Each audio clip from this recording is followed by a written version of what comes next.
Mas é muito importante percebermos duas coisas. Uma, que o plano de Deus para mim passa pela minha vida do dia a dia. É aí que eu sou chamado a santificar-me e dar glória a Deus. E depois do que eu vivi aqui, hoje começa um novo capítulo na minha vida. Portanto, não vai ser voltar ao mesmo, vai ser diferente. E isso depende de nós tomarmos posse destas graças que Jesus nos deu. Então, o tema de hoje é disciplina e santidade. Ei, não.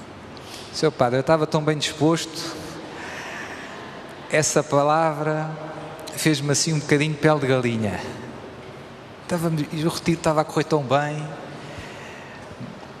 A palavra disciplina é uma palavra que soa um bocadinho mal, digamos assim. Nós pensamos disciplina, pensamos logo, ou pelo menos eu, assim tipo tropa, disciplina, não é?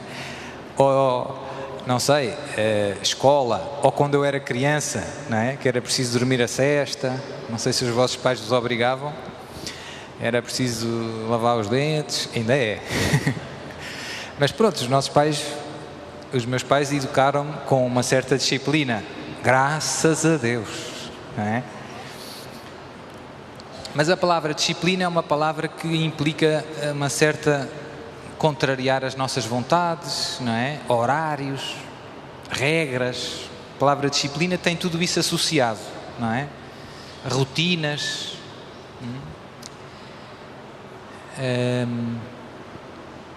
E às vezes pode não ser muito óbvio qual é a tal relação entre disciplina e santidade. Quando vimos aqui aos retiros, Deus derrama sempre graças grandes, como temos vivido. O nosso coração sai daqui com as medidas cheias, não é? Se nós pudéssemos voar, voávamos mesmo, não é?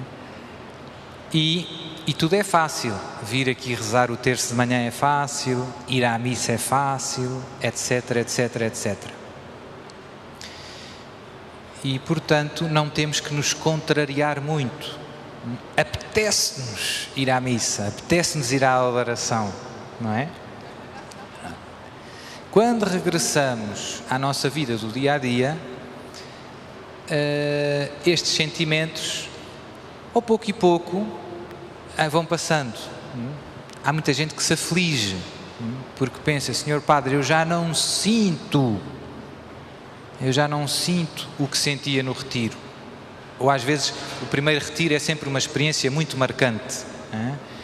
E há pessoas que vêm ao segundo retiro e estão à espera de ter a mesma sensação, digamos assim, que tiveram no primeiro retiro.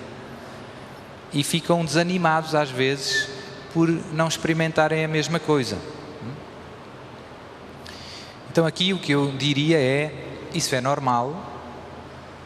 Não há nada de... O amor de Deus não mudou nada em relação a nenhum de nós. Não é? Nós não devemos é medir o amor de Deus pelos nossos sentimentos.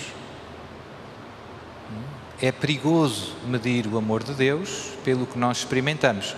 É verdade que Deus às vezes dá-nos uns miminhos e temos assim uma espécie de lua de mel. Primeiro retiro, saí, tive 3 meses, não conseguia parar de rir. Telefonaram ao psicólogo lá à minha casa, ela não anda bem. Então, às vezes há uma lua de mel. Mas tal como num casamento, o casamento não é só a lua de mel. Também é a lua de mel, mas não é só a lua de mel. E sobretudo o amor dos esposos não é só a lua de mel. Ou não se vive só na lua de mel. E é importante percebermos isto, para não nos deixarmos desanimar. Os sentimentos ajudam-nos, são importantes, mas o amor de Deus está para além dos sentimentos. Posso não sentir nada, Deus ama-me à mesma. Jesus morreu por mim na cruz. E eu até posso estar a amar a Deus e não sentir nada. Ter dores de cabeça, estar cansado, e estar a dar a minha vida estar a dar a minha vida ali onde Deus me colocou. Ali onde Deus me colocou. E isso está a dar glória a Deus, está a santificar a minha alma e a fazer crescer o reino de Deus. E eu até posso ter dores de dentes, dores de cabeça, etc, etc. Queria começar lendo, olha, já voou. Queria ler uma pequenina passagem do início do livro dos Provérbios, que eu marquei e que a ventoinha desmarcou. É logo no início. O livro dos Provérbios é muito bonito e, para aqueles que não sabem, era usado muito pelos primeiros cristãos. Os primeiros cristãos usavam muito o livro dos Provérbios na catequese, nas catequeses, no tempo do catecumenado, no tempo em que aqueles que desejavam receber o batismo se preparavam. Não é? No Antigo Testamento, podemos agrupar os livros do Antigo Testamento em vários grupos. Uma das formas mais típicas de os agrupar é os livros históricos, que contam os acontecimentos históricos, os livros proféticos e os livros sapienciais, que têm a ver com a sabedoria. Os provérbios fazem parte deste terceiro grupo, como os salmos, como outros livros. São livros que nos querem transmitir sabedoria para viver bem nesta terra, agradar a Deus e alcançar o céu. Então fica só assim o aperitivo lá em casa. É um livro que se lê muito bem. Há livros do Antigo Testamento que há pessoas que leem e ficam assim um bocado confusas. Seu padre, só guerras e... Então, lê os Salmos, lê o livro dos Provérbios. Este é muito fácil de ler e muito agradável e aprendemos imensa coisa. E o livro dos Provérbios começa assim. Provérbios de Salomão, filho de Davi, rei de Israel, para conhecer sabedoria e disciplina, para penetrar as sentenças profundas, para adquirir disciplina e sensatez, justiça, direito e retidão, para ensinar a sagacidade aos ingênuos, conhecimento e reflexão ao jovem, para penetrar provérbios e sentenças obscuras, os ditos dos sábios e os seus enigmas, que o sábio escute e aumente a sua experiência e o prudente adquira a arte de dirigir. O temor de Javé é o princípio de conhecimento. Os estultos desprezam a sabedoria e a disciplina.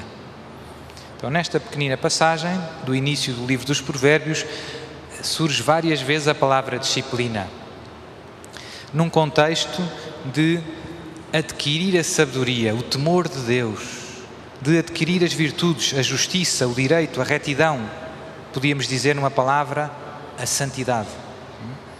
Portanto, vemos que há uma relação entre esta tal disciplina e a vida que agrada a Deus, o temor de Deus, a vida reta.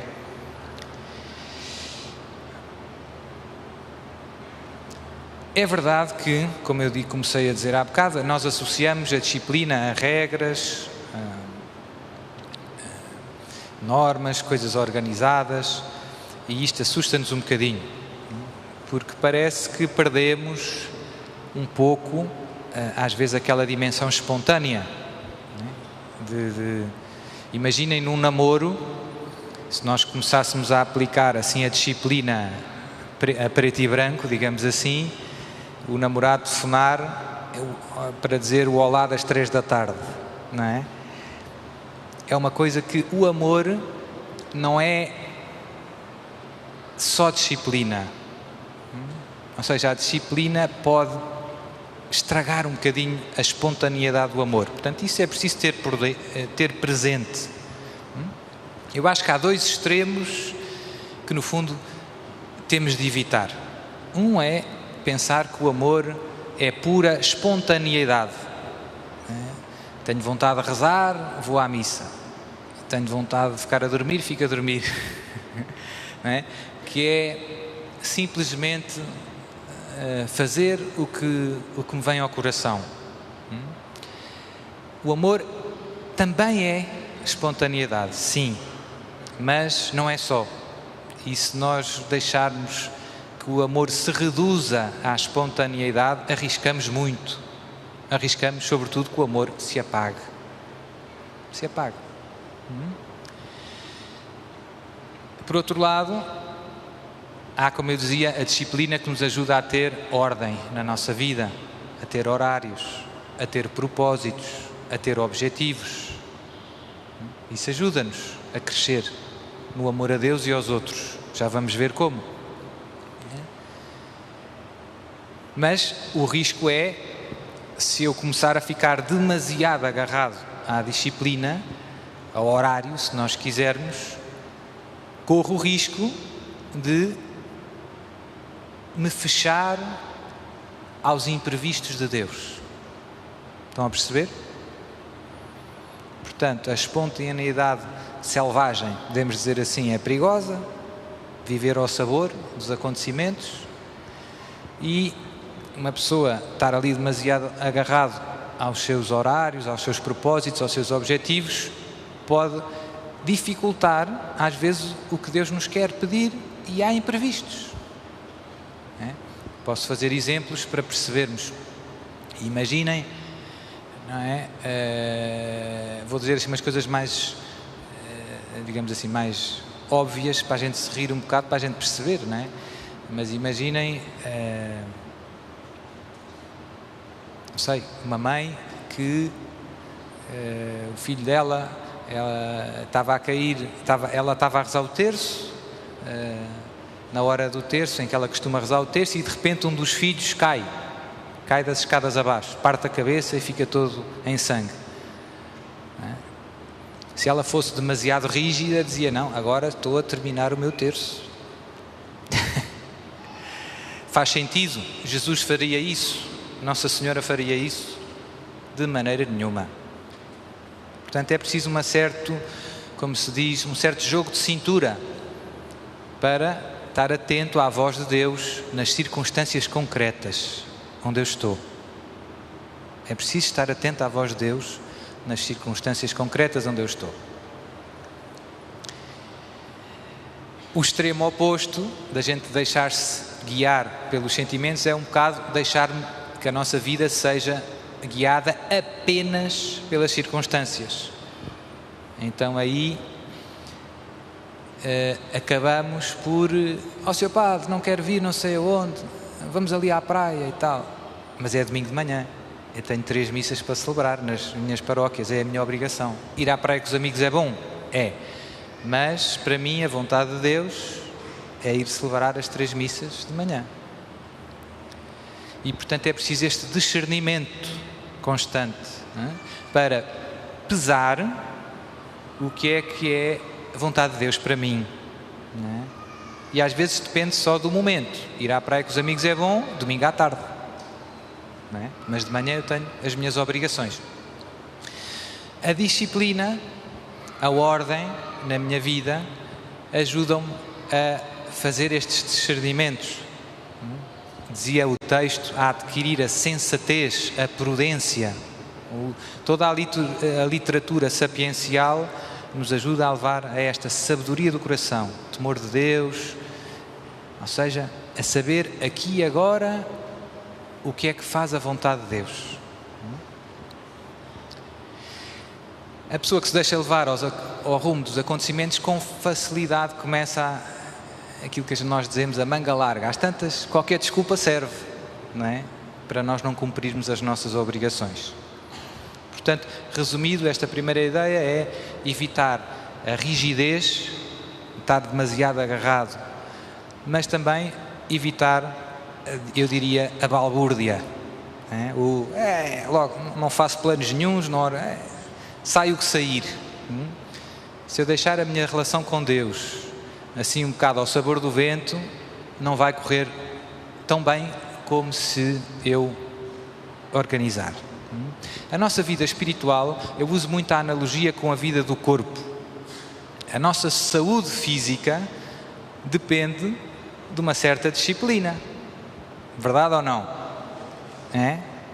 Se eu não fizer exercício, se eu comer o que me apetecer mais, e estiver sentado na cadeira o dia inteiro, é bom para a saúde do corpo? Não. Os músculos, o que é que acontece? Começam a atrofiar, e a barriguinha começa a crescer. E por isso, para os músculos estarem saudáveis, é preciso uma certa... É engraçado que no desporto, eu hoje em dia vejo na televisão, na cultura, onde as pessoas admiram a disciplina, já não é tanto por Deus. Se alguém fizer jejum ou rezar, as pessoas já pensam que isso é um exagero. Mas ficam admiradas quando ouvem dizer que o Ronaldo é o primeiro a chegar aos treinos e que depois, ainda a seguir ao treino, vai para o ginásio. E os colegas, outros futebolistas, dizem que ele é muito disciplinado e etc. E nós admiramos isso. Uma vida de sacrifício para ser o melhor jogador do mundo.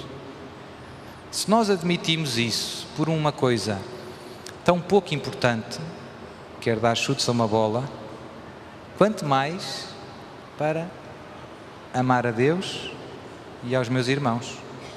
Ou seja, o músculo do meu coração, entre aspas, a minha capacidade de amar, pode crescer, tal como um músculo, se eu fizer ginástica. Esta é a lógica. Quem quer amar muito, então entra no ginásio de Jesus. Terço, confissão. Terço, confissão. Missa, jejum.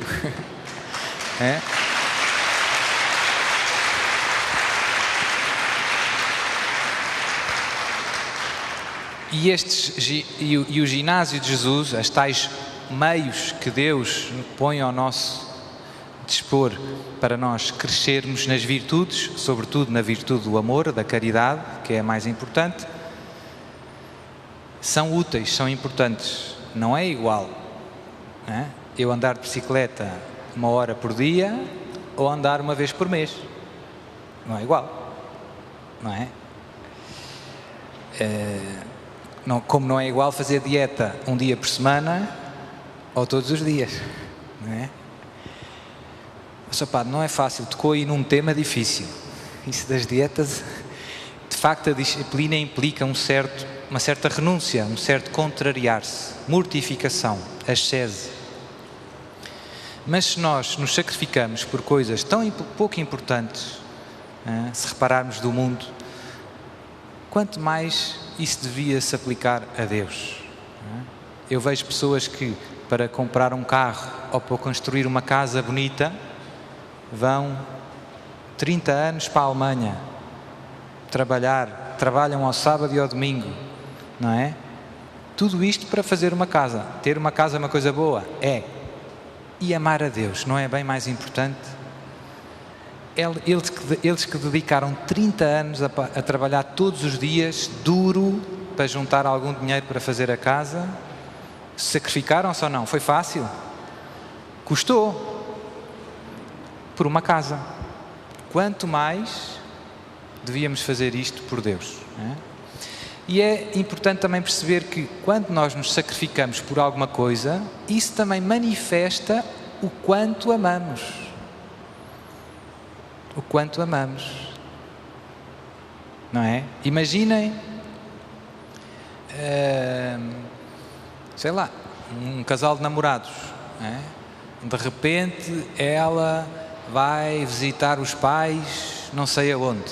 Estavam em Lisboa a estudar, os 2 pombinhos, e chegaram às férias, e ela foi visitar os pais, vamos dizer assim, um lugar longe, Bragança. Estava quase a chegar a Bragança e o carro começou... O carro rebentou ali na estrada. E ela, a primeira coisa que se lembrou foi ligar ao namorado. Olha, aqui está a acender uma luzinha a piscar, eu não sei muito bem o que é que hei de fazer agora. E ele nem pensou 2 vezes, estou a chegar, disse só. E de Lisboa a Bragança são algumas horas. Foi preciso mudar a vida dele, foi preciso pôr-se num carro, pôr gasóleo, pagar portagens. Mas o amor é assim. O amor sacrifica-se e não lhe pesa. Agora imaginem que ela liga ao namorado e que ele diz: ai, tá, pois, telefona ao teu pai. Ela até se compreende, não é? Mas, e se fosse mais perto? Se fosse ali a 100 km de Lisboa, ou a 50? E ela ligasse: olha, estou aflita com o carro. E ele diz: agora não posso, estou na praia com os amigos. Não é? O que estamos dispostos a renunciar por amor, o sacrifício que fazemos, no fundo, é um bom termómetro do quanto amamos. E no fundo, na cruz, vemos isso. Jesus amou-nos e amou-nos até ao fim. Deu tudo. E custou. Portanto, nós não podemos duvidar do amor de Deus. Eu gosto muito de perguntar às pessoas: gosta de Jesus? E as pessoas dizem: sim. E Jesus gosta de si? Agora já sabemos porque já fizemos o retiro. Mas há muitas pessoas que me respondem: não sei. É porque esquecem o que Jesus fez por elas. Não é? É a tal história do carro. Imagine que a senhora fica com o carro estragado em Bragança. Eu saio de casa e vou lá ajudá-la. 800 km, ir e vir. Acha que eu gosto de si? É preciso dizer mais alguma coisa? As obras dizem tudo. Não é? O que Jesus fez por mim na cruz diz tudo. Nunca posso dizer não sei. Isso magoa Jesus. Como se eu esquecesse o que ele fez por mim. Depois do que ele fez por mim, como é que eu posso dizer que Jesus não gosta? Ou não sei se Jesus... Não se pode. Então, a disciplina ajuda-nos a crescer na capacidade de amar a Deus e aos outros. Implica uma certa ordem, como eu dizia, implica uma certa renúncia, às vezes do que me apetece.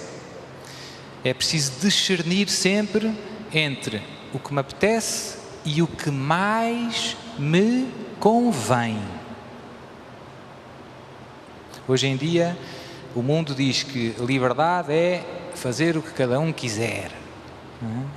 E isto tem qualquer coisa de verdade, mas tem veneno lá dentro. Liberdade é fazer o que me apetece. Sobretudo as gerações mais novas. Eu vejo que as gerações mais novas, por falta de disciplina, de capacidade de sacrificar, quando chegam à idade de se casarem, não estão muito prontos, porque nunca fizeram um sacrifício por nada na vida. E isso não nos prepara para a vida. Né? Depois começam a trabalhar, começam a ter problemas, porque é preciso acordar cedo, é preciso entrar a horas no emprego, etc. Né? Casam-se e começam a ter problemas, porque é preciso pensar nos outros, é preciso adaptar os horários em função dos outros. E é verdade que hoje em dia os pais têm menos tempo para estar em casa com os filhos. Isso complica muito a educação. Antes, a mãe muitas vezes estava em casa, o pai também. Hoje, às vezes, trabalham os dois. Nas cidades, sobretudo, isto é mais difícil. Às vezes chegam os dois cansados a casa e a criança cresce e já estão tão cansados que já não têm muita paciência para choros e não sei o quê. Ele até chama a atenção e os pais, para não terem chatices, dão tudo o que ele pede. Né? Mais uma PlayStation, mais não sei o quê, outro telemóvel, iPhone 10.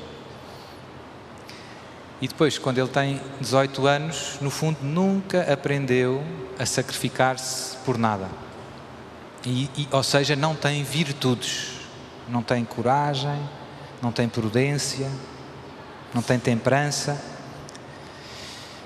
Isto é um problema grande na nossa cultura, nós vemos isto. Os pais não fazem isto por mal, obviamente, mas porque trabalham os dois, muitas vezes, e não querem, às vezes tentam ainda fazer o que podem, mas como estão muitas horas fora de casa, o pouco tempo que estão, e estão cansados normalmente, não chega para dar a tal disciplina, para incutir os bons hábitos. para formar um bom caráter nos seus filhos. Antigamente eu via, as pessoas casavam-se com 18 anos, 19, há aqui pessoas que se calhar casaram-se com essa idade. Hoje em dia eu vejo pessoas a casarem com 30 que são umas crianças. Não é? Pronto, e isto também está ligado com estes temas. Onde é que eu quero chegar? Que é importante sairmos aqui deste retiro e concretizarmos numa espécie de plano de ataque.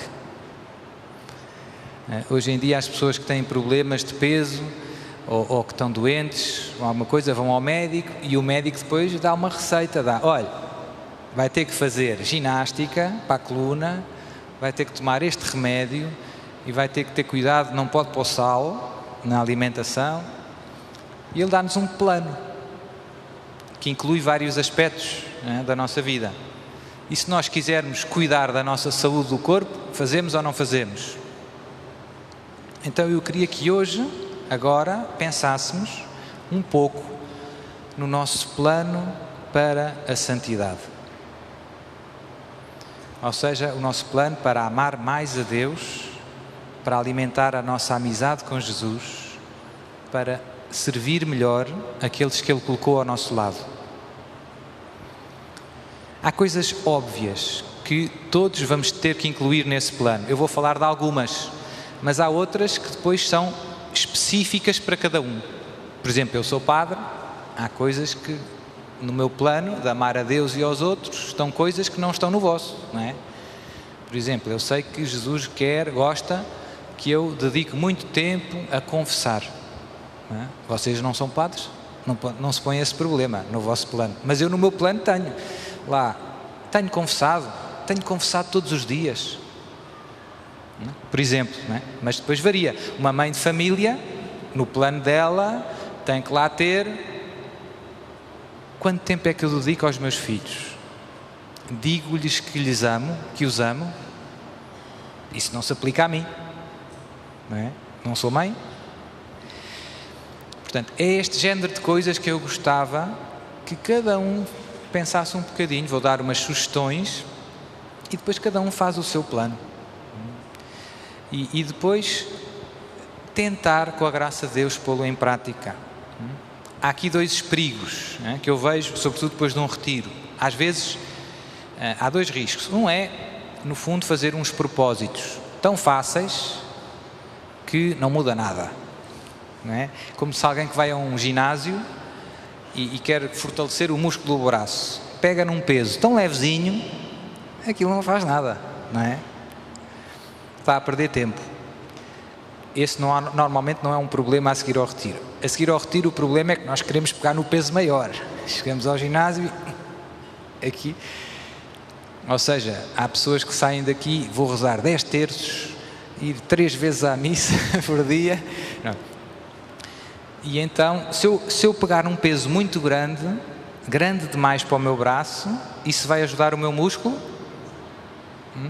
Se eu fizer, o que é que pode acontecer? Ruptura muscular. Como diz o povo, quem tudo quer, tudo perde. E por isso é preciso também equilíbrio nestes propósitos. É preciso equilíbrio. Eu tenho que fazer um plano que seja adequado ao meu ponto, ao ponto onde eu estou. Às vezes nós olhamos para o lado: mas a minha vizinha já reza as orações de Santa Brígida e faz a Via Sacra e ainda é zeladora do coração de Jesus.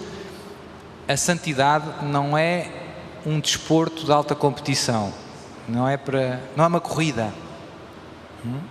Pronto, se ela faz isso, louva a Deus no teu coração. Tu tens que perguntar a Jesus o que é que Ele quer para ti agora, nas tuas circunstâncias concretas. Qual é o passo que tu podes dar? Qual é o peso certo para o músculo do teu braço?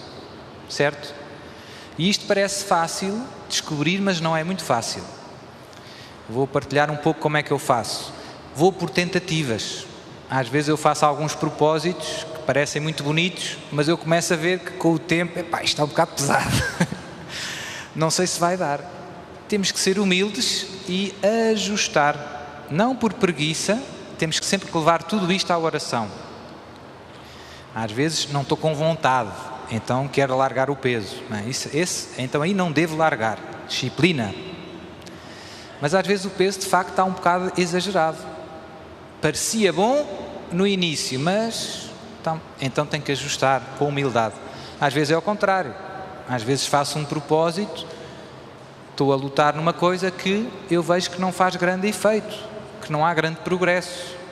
Não me está a ajudar muito. Estou a gastar aquele tempo, a fazer aquele esforço, mas aparentemente está leve demais. Deus quer mais. Deus quer mais. É preciso ajustar. Como é que sabe, Sr. Padre? Deus mostra-nos na vida do dia-a-dia. Uma das coisas que ajuda muito é, no final do dia, antes de deitarmos, de desligar a luz, uma das últimas coisas que devemos fazer é sempre um exame de consciência. Parar, pôr-nos na presença de Deus e ver como foi este dia. Fazer uma espécie de filme rápido. Louvar a Deus pelas coisas boas que vivemos, que Ele fez nos outros, em nós. Pedir a Deus perdão pelo que falhamos, pelos pecados que cometemos. Isto ajuda-nos muito, por exemplo, a preparar-nos para confessar. Se uma pessoa todos os dias, ao fim do dia, faz este exame de consciência, quando chega ao dia de confessar, não se perde muito tempo, porque tem no coração, não é? as quedas. E é bom pedir logo perdão, não demorar. E, terceiro ponto, ajuda muito ver como é que estou a lutar nos meus propósitos. Não é? O tal propósito que eu dizia, por exemplo, às mães imaginem que uma mãe daqui, que tem filhos pequenos, decide, não, eu vou dedicar todos os dias, depois das crianças chegarem da escola, 1 hora para estar só a brincar com os meus filhos. Então, no fim do dia, ela vê, correu bem? Consegui? Ou fiquei ao telefone com uma amiga, ou fiquei no Facebook, né? Os meus filhos chegaram, ficaram a lanchar e depois foram ver televisão. Estão a perceber? Portanto, é este género de coisas que nos ajuda. Então, coisas que devem estar no nosso plano para a santidade. Bom, há coisas óbvias. Eu pus aqui grandes temas em que devemos fazer propósitos. A nossa relação com Deus tem muito a ver com tudo o que fazemos, não é? Porque em tudo nós amamos a Deus e servimos a Deus. Mas há assim coisas mais específicas que têm a ver com os sacramentos, com a oração. Então, no meu plano, eu tenho que pensar: missa. Se calhar há pessoas que ainda não vão à missa ao domingo, não é? Vão sair daqui com vontade. Não, vou passar a ir à missa ao domingo. Faltar à missa ao domingo é um pecado grave. Ofende a Deus, não é? Eu preciso da missa.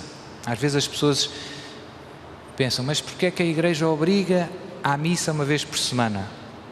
Porque se tu não ouvires a palavra de Deus uma vez por semana, a não receberes o corpo de Jesus uma vez por semana, vais deixar de amar a Deus sobre todas as coisas.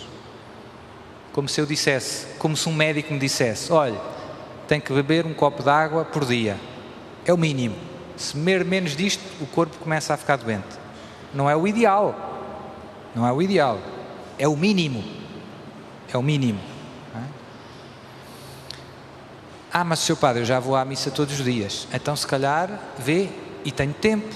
Os meus filhos casaram-se, agora tenho mais tempo livre e moro perto da igreja. E há lá a missa todos os dias. Yes! Jesus está mesmo a pedir que eu vá à missa. Parece óbvio, não é? Eu nunca tinha pensado nisso, Sr. Padre. Então podes pôr lá no teu plano: vou passar a ir à missa todos os dias. Encontrar Jesus todos os dias na missa. Que presente maior posso ter? Não é? Eu brinco sempre com a história dos Euromilhões. O que é melhor? Ir a uma missa e receber Jesus na comunhão ou ganhar o Euromilhões? Dizer é fácil, não é? Porque se nós ganhássemos o Euromilhões e fosse preciso ir a Lisboa a levantar o prémio, estávamos lá na hora. Mas se fosse preciso ir à missa ao domingo a Lisboa, ops, sou padre, agora pegou-me aí uma rasteira, não é? E aqui, infelizmente, felizmente há muitas missas, todas as terras, todas as aldeias têm missa. Na Diocese de Lamego há para aí 500 missas ao domingo. Mas as pessoas, se por acaso na aldeia delas não há missa, e há para aí mais 10 missas num raio de 10 km, não vão à missa. Dizem ao padre: Senhor padre, não houve missa, o que é que o senhor está à espera? Não são capazes de se deslocar 2 km, 3 km para ir à missa ao domingo. Senhor padre, é que me dói as costas e tal. Certo, mas vais ao supermercado, vais ao centro de saúde, vais ao médico. Porquê é que não vais à missa? Isto acontece. Então, missa deve estar no nosso plano. Devemos pensar nisso. Eu comecei a ir à missa todos os dias, vou partilhar aqui, porque um dia um amigo meu, um padre, disse: ouve lá, tu já vais à missa todos os dias? E eu disse-lhe: não. E depois fiquei a pensar naquilo: não vou, por acaso. Porquê é que eu não hei de ir? Se eu acredito, se é bom. E comecei a ir. Vinha da escola, vinha da universidade e ia à missa. Então, a minha vida, a minha relação com Deus cresceu muito, graças a essa pequenina decisão. Decisão que tu podes fazer hoje, se quiseres.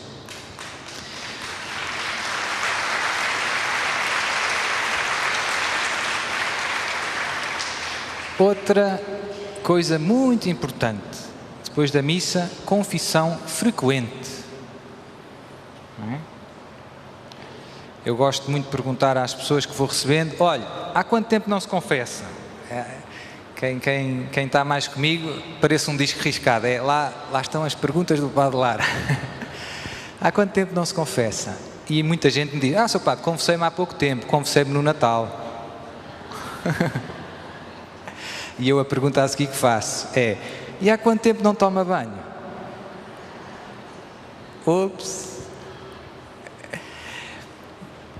A confissão é uma grande graça. Como todos os sacramentos, enchem-nos de Deus. A confissão limpa a nossa alma, lava a nossa alma.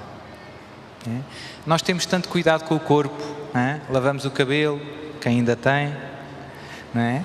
Lavamos os dentes, quem ainda tem. Temos tanto cuidado, não é? Perfume, creme de beleza, sei lá o quê. E às vezes com a nossa alma, não é? Sujamos a alma com os nossos pecados e deixamos suja. E às vezes até pensamos: Sr. Padre, mas eu vou-me confessar, estou-me sempre a confessar das mesmas coisas, já sei que vou cair outra vez. E os dentes não vais sujar outra vez? E o cabelo não vais sujar outra vez? E o prato onde almoçaste não vais sujar outra vez? Porque é que não deixas sujo? Sujou, limpa. É simples. A mim, quem me ajudou muito nisto foi Nossa Senhora. Nossa Senhora, numa aparição, disse em vários lugares, nem foi só num lugar, que toda a gente precisa de se confessar pelo menos uma vez por mês. Portanto, pelo menos uma vez por mês. Isto já nos deve ajudar. Não mais de um mês. Não mais de um mês. Mais de um mês é demais. Começa a notar-se espiritualmente. Não é? É como ter o lixo a transbordar lá na cozinha. Não sei se nós em minha casa éramos muitos, 5 irmãos, mais os meus pais, não é? Uma pessoa não tem cuidado, se alguém se esqueceu de deitar o lixo fora, é uma chatice. Isso acontece à nossa alma se deixarmos passar mais que um mês. Mas Nossa Senhora dizia mais: se alguém quer ser perfeito, e todos devíamos crer, porque Jesus disse-nos um dia: sede perfeitos, como é perfeito o vosso Pai do céu. Confesse-se todas as semanas. Então, eu comecei-me a confessar todos os meses, há uns anos, tinha para aí 18 anos, foi há 3 anos mais ou menos, estou a brincar. Brincadeira, não se diz mentira, eu sou padre. Por causa dos primeiros sábados, Nossa Senhora pediu à irmã Lúcia, como todos sabem, a devoção reparadora dos 5 primeiros sábados. E eu fiz a devoção mais para reparar Nossa Senhora, mais por obediência. Nossa Senhora pediu, eu vou fazer, porque eu gosto dela. Eu achava que não precisava muito de me confessar. Antes disso, eu confessava-me para aí 3 ou 4 vezes por ano. Ia-me confessar só quando havia fogo na cozinha. Já, lá, fiz aqui um disparate maior. Lá ia-me confessar, para poder continuar a comungar.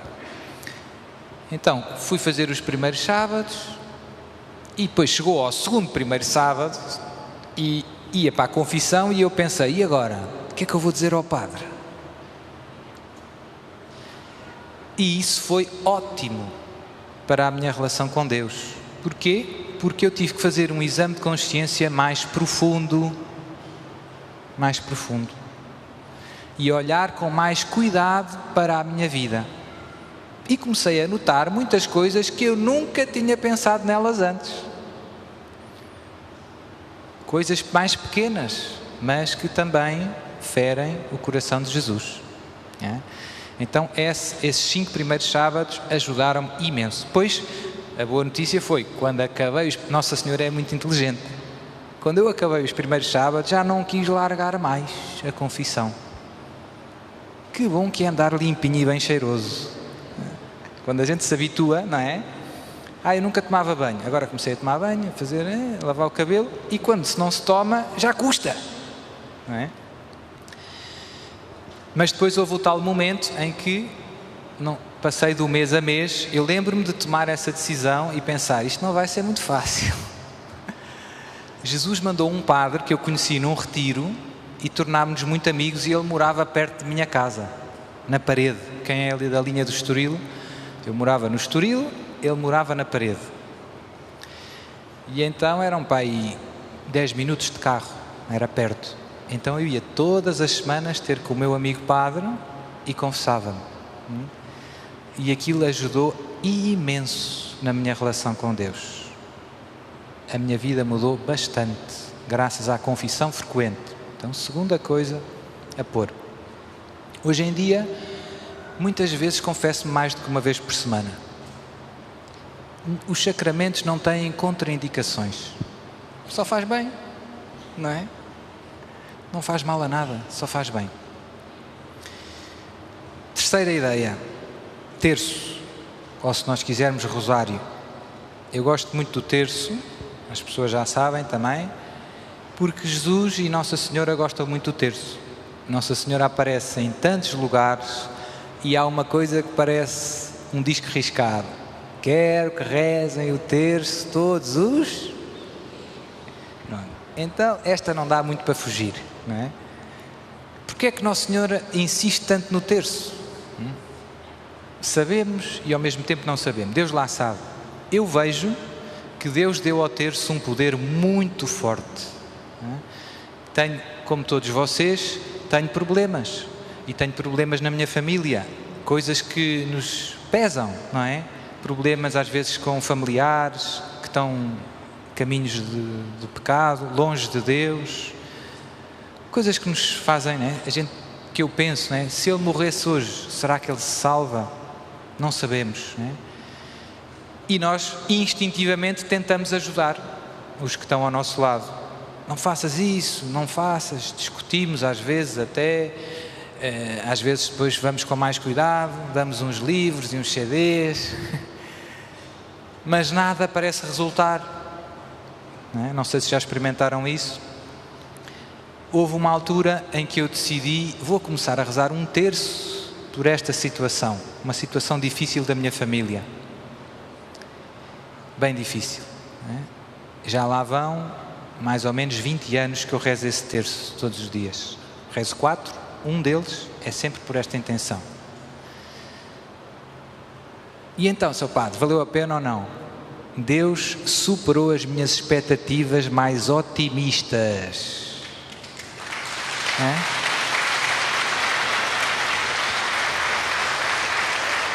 Foi mais que bom.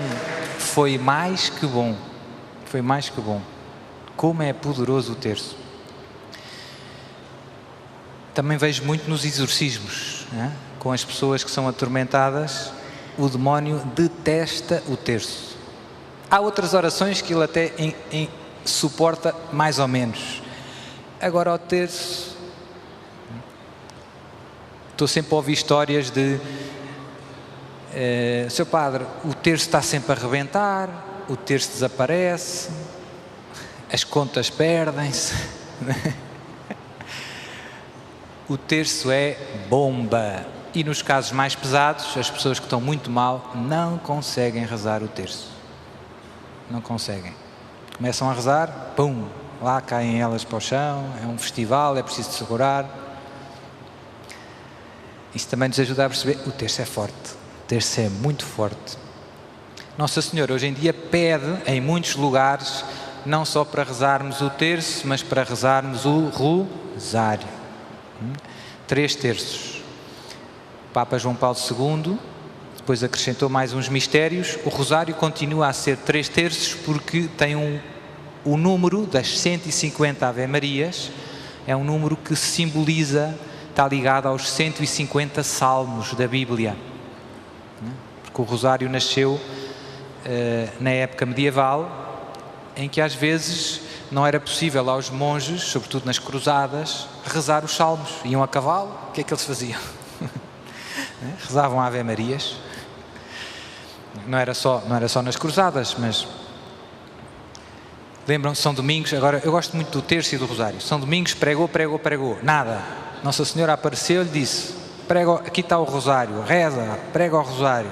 A partir daí começou-se toda a gente a converter. Nós complicamos, rezar. Portanto, o rosário é muito bom. Calma. Eu sei que, mas demora muito tempo, é preciso rezar tudo seguido, é preciso adaptar às tuas circunstâncias. Se não podes rezar todo seguido, divide aos pedaços. Uma dezena aqui, outra ali, mas eu não tenho muito tempo, então reza menos. Deus não quer que a gente se afaste das nossas obrigações. Se és mãe, se és polícia, se és o que for, tens que cumprir bem o teu trabalho, a tua missão. E depois isso vem regadinho com a oração. Como é que eu fazia? Quando estudava, ia para as aulas e ia rezando o terço. Hoje em dia uma pessoa, se rezar o terço, não sei, no comboio, já está a evangelizar. As pessoas olham assim de lado. As que olham de lado também vão a Fátima, a acender velas, mas não rezam o terço. Portanto, é muito bom. Eu lembro-me de andar aí na rua com o terço, já diz muito. Estamos a evangelizar e estamos a santificar a nossa alma, a fazer o que Nossa Senhora pede. Há uma frase que eu gosto muito, Nossa Senhora de Fátima apareceu, e a Lúcia, eu vou para o céu, vais. E a Jacinta vai para o céu, vai. E o Francisco vai para o céu, vai. Mas tem de rezar muitos terços. Eu gosto aqui do muitos. É importante rezar muitos. Porque ouvimos muitas vezes, mas o importante é rezar com o coração e rezar bem. Certo, mas podes rezar com o coração e bem e muito.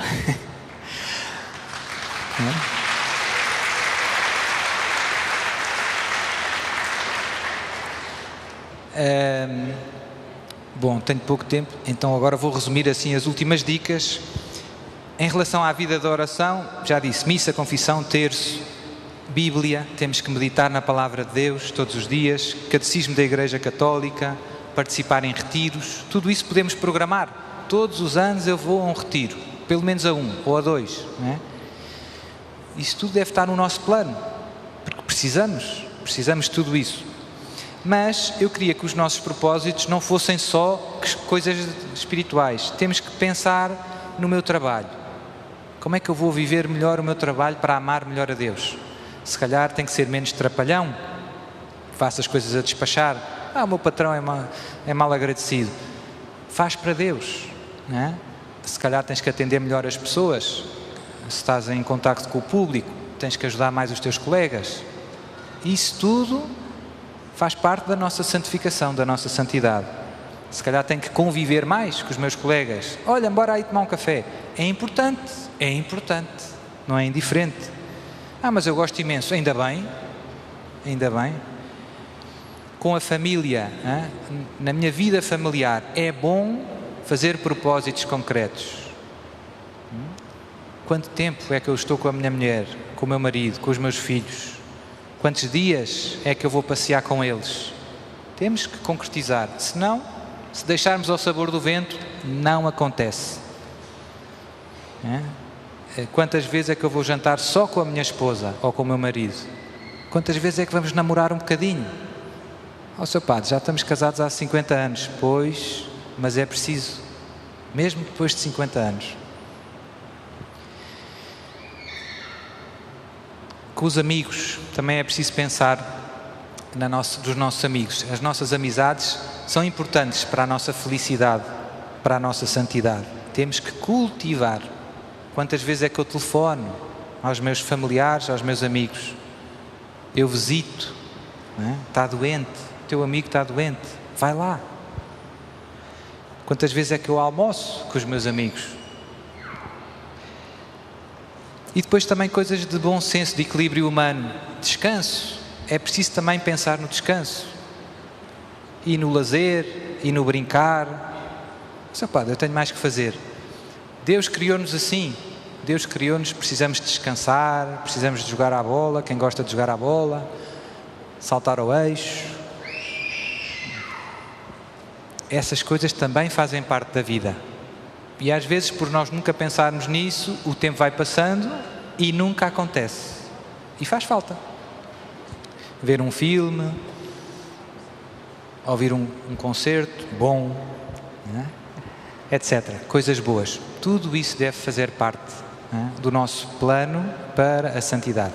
E depois, concretizar propósitos concretos e tentar pô-los em prática. Ir examinando ao fim do dia, ao fim do ano, também é um bom momento, no fim do ano, fazer um balanço geral. Este ano, eu olho para trás e digo, como é que foi? Lutei nos meus propósitos? Cresci? O que é que tem que mudar? O que é que ainda não está bem? O que é que tem que ser ajustado? E com a graça de Deus, reformular os propósitos e continuar a lutar. A nossa santidade passa por esta disciplina, por este plano, por esta luta, sem ser rígido, mas sem deixar as coisas simplesmente ao sabor do vento. Então agora vamos pôr-nos de pé e fazer uma pequenina oração. Só aí um tecladozinho.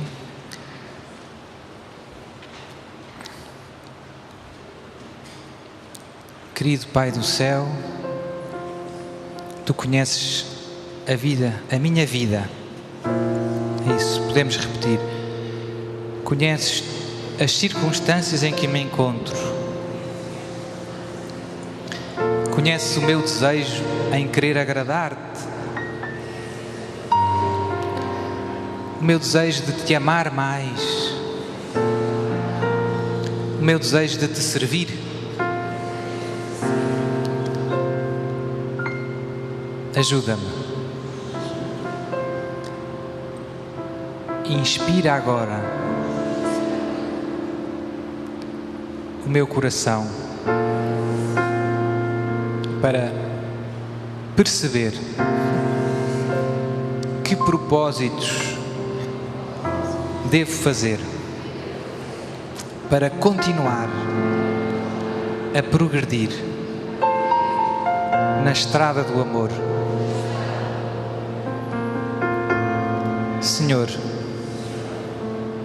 que o meu coração cresça de dia para dia na capacidade de amar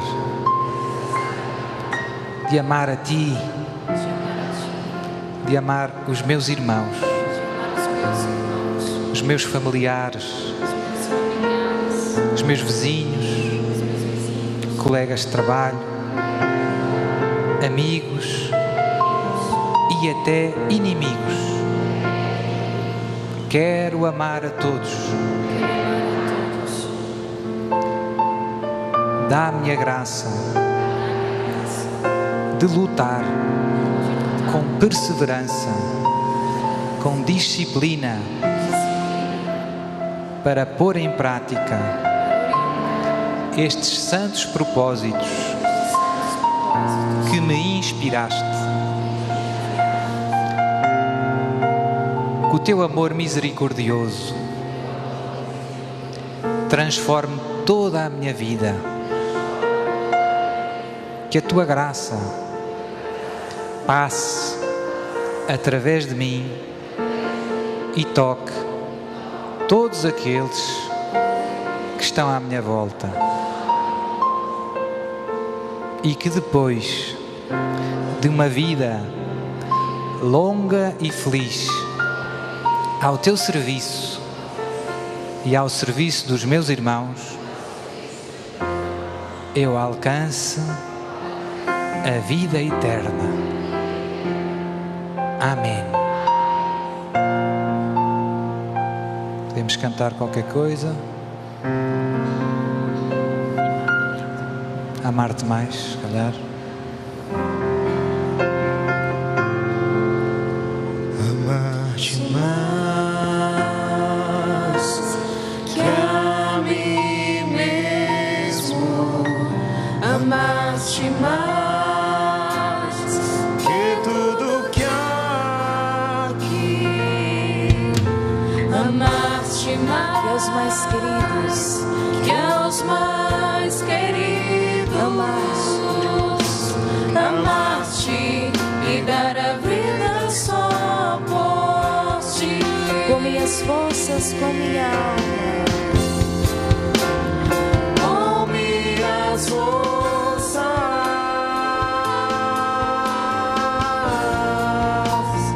com minha de todo coração, de todo coração, viverei só pra te amar, só pra te amar.